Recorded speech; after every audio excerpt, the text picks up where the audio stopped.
तो स्टूडेंट्स बढ़ते हैं अपने क्वेश्चन नंबर 3 की तरफ।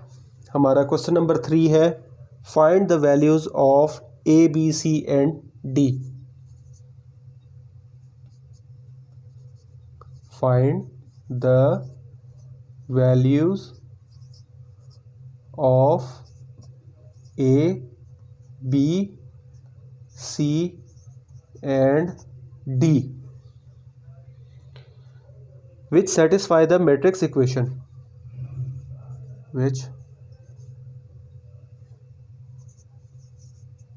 satisfy the matrix equation।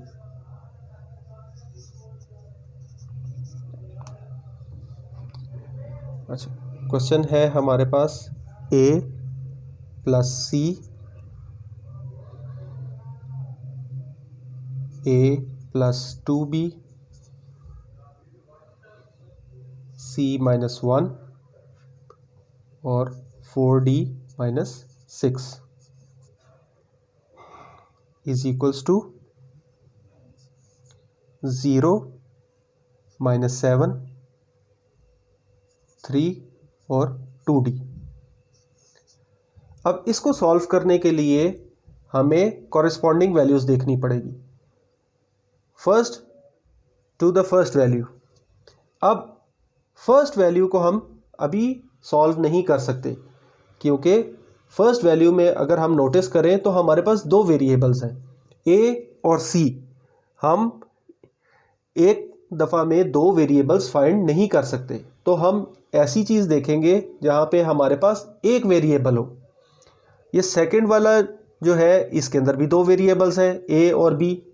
हम ये थर्ड जो वैल्यू है ये इसको हम सॉल्व करेंगे। ये हमारे पास है c minus 1 is equals to, अभी इसकी कॉरेस्पॉन्डिंग वैल्यू है 3, तो ये नेगेटिव 1 है, ये दूसरी तरफ जाके पॉजिटिव हो जाएगा 3 प्लस 1, तो c इज इक्वल्स टू हमारे पास 4 आ जाएगा। अब हमारे पास c की वैल्यू आ जाने के बाद हम ये जो हमारी फर्स्ट वैल्यू है इसको हम सॉल्व कर सकते हैं। a plus c is equals to 0। अब यहाँ पे putting the value of c, putting the value of c। अब a प्लस सी था तो a प्लस सी की वैल्यू थी हमारे पास पॉजिटिव 4 इज इक्वल्स टू 0, तो a ये पॉजिटिव 4 वहाँ पे जाके इक्वल्स टू के दूसरी तरफ माइनस 4 हो जाएगा नेगेटिव, तो हमारे पास a की वैल्यू भी आ गई। अब हमारे पास है third a plus 2b is equals to minus 7। अब यहाँ पे हम a की value putting the value of a, अब a की वैल्यू थी -4 plus 2b is equals to -7।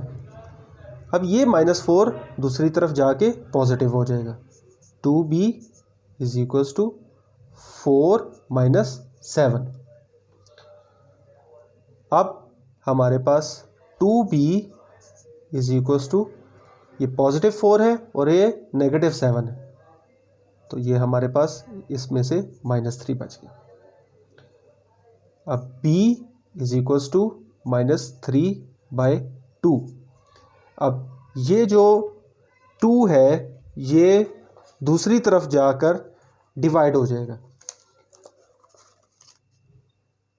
अब हमारे पास लास्ट पार्ट जो है इसको हम b इज इक्वल्स टू, ये अगर हम इसको डिवाइड करें तो -1.5 भी लिख सकते हैं। इसको आप फ्रैक्शन में भी लिख सकते हैं, लेकिन इसको डेसिमल में भी लिख सकते हैं। अब हमारे पास लास्ट बच गया है d की वैल्यू हमने फाइंड करनी है। तो इसकी इक्वेशन है 4d minus 6 is equals to 2d। अब 2d और 4d ये लाइक वैल्यूज़ हैं, यानी कि इन दोनों में वेरिएबल आ रहा है, तो हम इसको एक तरफ कर लेंगे और जो हमारी जो कांस्टेंट वैल्यू है जैसे 6, इसको हम एक तरफ कर लेंगे। 4d, अब ये इधर 2d पॉजिटिव है तो यहाँ पे आके नेगेटिव हो जाएगा, 2d यहाँ पे आके माइनस हो गया, और ये नेगेटिव 6 है तो दूसरी तरफ जाके पॉजिटिव 6 हो जाएगा। 4d माइनस 2d, तो इसका रिमाइंडर बचा 2d। 2,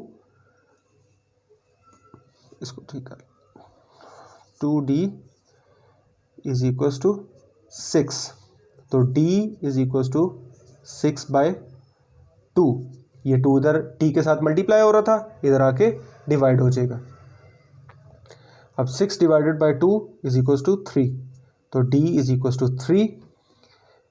तो हमारे पास वैल्यूज़ हो गई a is equals to -4, b is equals to -1.5, c is equals to 4 and d is equals to 3। तो ये थी स्टूडेंट्स हमारी एक्सरसाइज 1.1।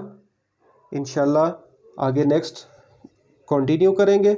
आप इस चैनल के साथ जुड़े रहिए और वीडियोस देखते रहिए और सीखते रहिए।